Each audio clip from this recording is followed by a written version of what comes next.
कलयुग में सत्य नहीं, यदि कलयुग में सत्य बोलते हैं तो आपका विरोध करने लग जाएंगे लोग। कलयुग में आप किसी को कह दीजिए कि लिव इन में रहना गलत है तो आपका विरोध हो जाएगा, क्योंकि कलयुग में सत्य नहीं, आप सत्य नहीं बोल सकते। मैंने बोला तो सत्य कि आजकल कुछ लोग लिव इन में रह के गलत करते हैं तो उसका मेरा विरोध किया लोगों ने, बड़े बड़े लोगों ने विरोध किया, क्योंकि सत्य पसंद नहीं है, इनको झूठ पसंद है। यदि इनके लिए कह दिया जाए कि आप लिव इन में रह रहे हैं, सही कर रहे हैं, अरे तो महाराज जी बहुत अच्छे हैं, आप तो हमारा सपोर्ट कर रहे हैं, लेकिन यदि हम कह दें कि नहीं जी लिव इन में रहना गलत है, आप लोग ही बताइए लिव इन में रहना सही है कि गलत है? आप कैसी बहू चाहती हो जो लिव इन में रह के आए? बोलो, क्या आप में से कोई भी माँ अपने बेटे के लिए लिव इन में रहने वाली बहू चाहेगी? बोलो, नहीं चाहेगी। लेकिन आजकल हमने बोला कि लिव इन में रहना गलत है तो हमारा क्या कर रहे हैं लोग? विरोध। क्यों? क्योंकि सत्य नहीं, इस कलयुग में आप सत्य नहीं बोल सकते।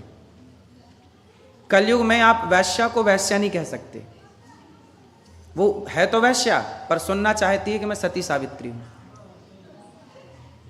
घूमेगी अर्धनग्न पर सुनना चाहेगी कि हमें देवी कहो।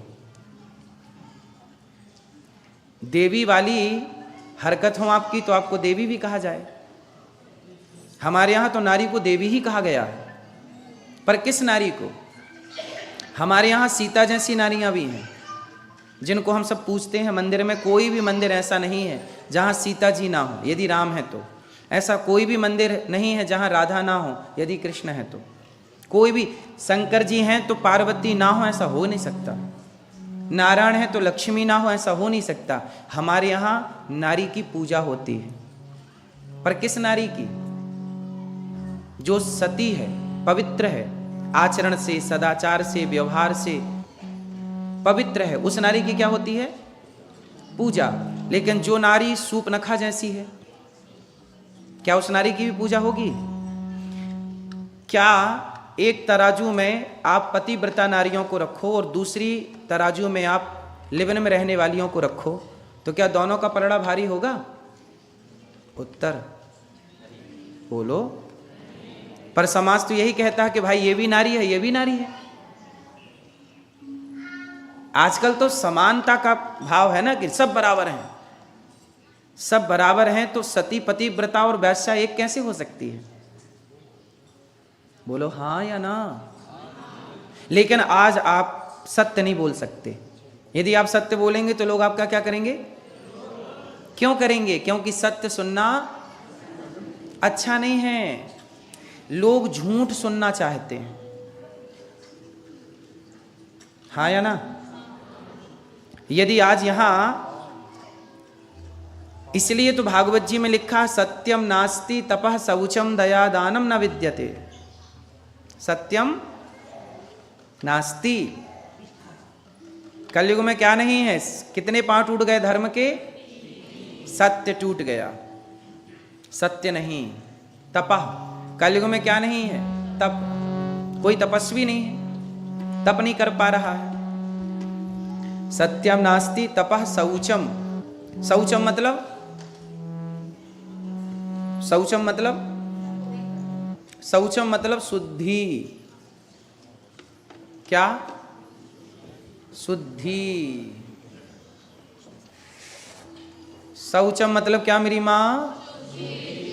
मैया, ओ पीछे वाली मैया, सरकार मोबाइल चला रहे हो, सुन लीजिए प्रेम से, सुनिए। क्या नहीं है? शुद्धि। जैसी राखो शुद्धि वैसी बने बुद्धि। बुद्धि का शुद्धि से संबंध है या नहीं? बुद्धि का किससे संबंध है? जैसी होगी शुद्धि वैसी रहेगी। इसलिए शौचम। देखो ये बात हम नहीं कह रहे हैं। आजकल क्या है ना, सत्य नहीं कह सकते, लेकिन हम लोग सत्य, हमारा इतना विरोध करते हैं लोग, फिर भी हम सत्य कहना नहीं छोड़ते। आप लोग बताइए, छोड़ दें? फिर हम भी कहने लग जाएं कि ठीक है रहो लिव इन में। बोलो। और सोचिए, बड़े बड़े हाई प्रोफाइल लोग लिव इन का सपोर्ट करते हैं, कुछ पत्रकार भी लिव इन का सपोर्ट करते हैं। अब सोचिए क्या होगा। गलत चीज का आप सपोर्ट कर रहे हैं और वो भी खुलेआम। एक बार मुझे डिबेट में बुलाया टीवी वाले भैया ने, पत्रकार भैया ने, तो वहां एक महिला मेरे से भिड़ गई। बोली मैं शराब पीती हूं पर मैं शराबी नहीं हूं।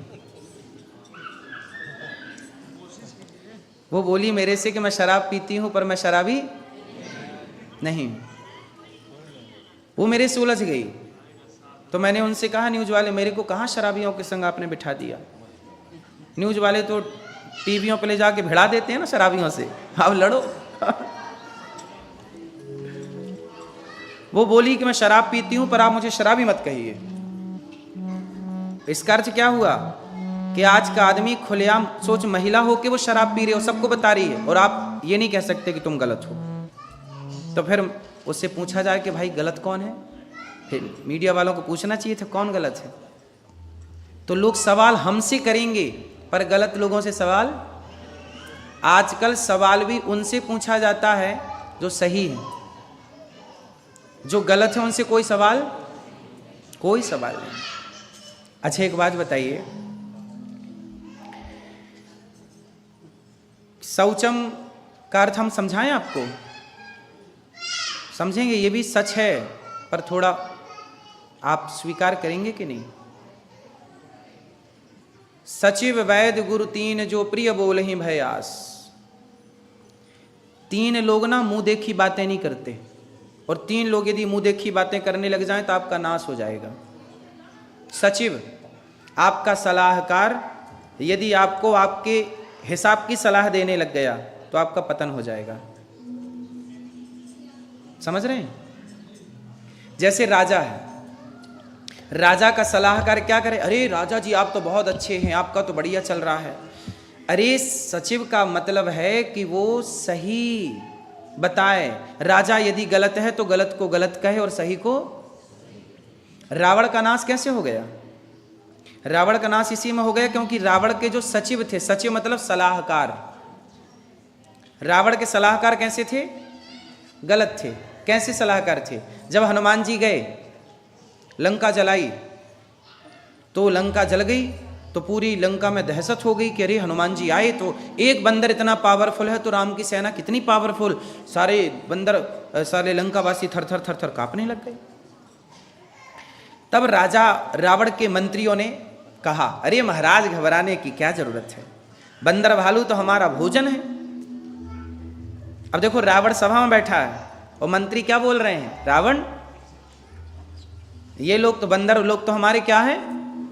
भोजन है, इनको तो हम मार के खा जाते हैं। और रावण बोल रहा, वाह, अरे महाराज आप तो चिंता ही मत करो, आने दो राम को, हम लड़ेंगे, हमसे थोड़ी जीत पाएंगे बंदर लोग।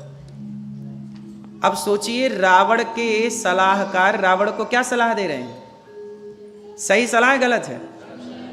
सही सलाह किसने दी? विभीषण ने, कि रावण तू राम से पंगा ले रहा है, राम भगवान है, एक काम कर सीता मैया ले आगे और जा उनकी शरण में, सीता मैया तुझे माफ कर देंगी, और राम की शरण में जा, राम तुझे माफ कर देंगे। जब रावण ने सही सलाह दी तो रावण ने विभीषण को एक लात मारा, निकाल दिया लंका से। चल, रावण के युग में, रावण के जमाने में अच्छे लोगों को लात मारा जाता था, अच्छे लोगों को गाली दी जाती थी, और इन नालायक सलाहकारों को, जो रावण के सलाहकार थे, वो रावण अपनी खोपड़ी में बिठाता था। इसलिए ना रावण जैसी सत्ता का नाश हो गया। रावण का क्यों नाश हुआ? क्योंकि रावण के सलाहकार गलत थे। बोलो हाँ। इसलिए सलाहकार सही होना चाहिए, गलत को गलत कहने वाला हो और सही को। रावण के सलाहकारों को यह बोलना चाहिए था कि महाराज आपकी इतनी सुंदर रानी है ये मंदोदरी, और आप इतने अच्छे राजा हैं, आपको पराई औरत चुराना शोभा नहीं देता। सही सलाह तो ये थी, लेकिन सही सलाह विभीषण ने दी तो लात मार के निकाल दिया। मतलब रावण को सच सुनने की आदत, रावण को क्या सुनना है? झूठ। रावण को ये सुनना है कि आप बस हमारी प्रशंसा करते रहिए। तो सचिव यदि आपकी मुंह देखी बड़ाई करेगा तो आपका नाश हो जाएगा। सचिव वैद्य, वैद्य मतलब डॉक्टर, वैद्य, वैद्य क्या आपके मुंह देखी बात करता है? आप कहो साहब कड़वी दवाई मत देना, थोड़ी मीठी दे दो, नहीं, तुम्हारे हिसाब की दवाई ना देगा। यदि डॉक्टर को आपने अपने हिसाब से चलाया तो आप मर जाएंगे। इसलिए आपको डॉक्टर के हिसाब से चलना पड़ेगा। डॉक्टर हमारे हिसाब से नहीं चलता। डॉक्टर साहब यहाँ दर्द है पर एक काम करो, आप यहाँ मत चीरा लगाना, फाड़ा लगाना, आप यहाँ पेट में फाड़ दो, थोड़ा चीरा यहाँ लगा दो। ऐसे थोड़ी होता भाई। डॉक्टर जो कहेगा वो आपको मानना है। यदि आपने डॉक्टर को अपने, अच्छा डॉक्टर भी मिल जाए, चल अच्छा भैया चल बता, तू ही बता कहाँ फाड़ा लगाऊं, चीरा लगाऊं, तो अरे तो एक काम करो जरा से यहाँ लगा दो, दर्द यहाँ है, लगा यहाँ रहा, और डॉक्टर ने कर भी दिया, तो इससे मरीज भला होगा। इसलिए सचिव की ईमानदारी है तो राजा शासन करता है। डॉक्टर यदि ठीक है पर आपने डॉक्टर के हिसाब से चले तो आप ठीक हो जाओगे। तो सचिव वैद्य गुरु, तीसरे हैं गुरु। गुरु आपके हिसाब से बात नहीं करता कि आप लोगों को क्या अच्छा लगता है। गुरु वो बात करता है जो एक्चुअल में सही है, आप अच्छी लगे। जैसे गुरु कहता है, गुरु तो कहेगा ना कि ये सती और ये वैश्या है, अब कहो नहीं जी आप सबको सती कहो, तो गुरु मुंह दिखाई बात नहीं करता। और जो गुरु मुंह दिखाई बात करने लग जाए तो समाज का नाश हो जाता है। इसलिए मैं तो आज भी सही बोलता हूं कि लेबन में रहना गलत है। अब इसका जो विरोध करते हैं सो करते रहे, हमें क्या करना। आप बताइए हम इनके हिसाब से बोलना शुरू कर दें? इसलिए सचिव वैद्य गुरु तीन जो प्रिय बोल ही भयास, यदि ये तीनों प्रिय बोलने लग गए, यदि ये आपके हिसाब से चलने लग गए तो समाज का नाश हो जाएगा। हाँ या ना? इसलिए लोग हमारा विरोध करते हैं। हमारा विरोध क्यों करते हैं लोग? क्योंकि सच हमेशा कड़वा होता है।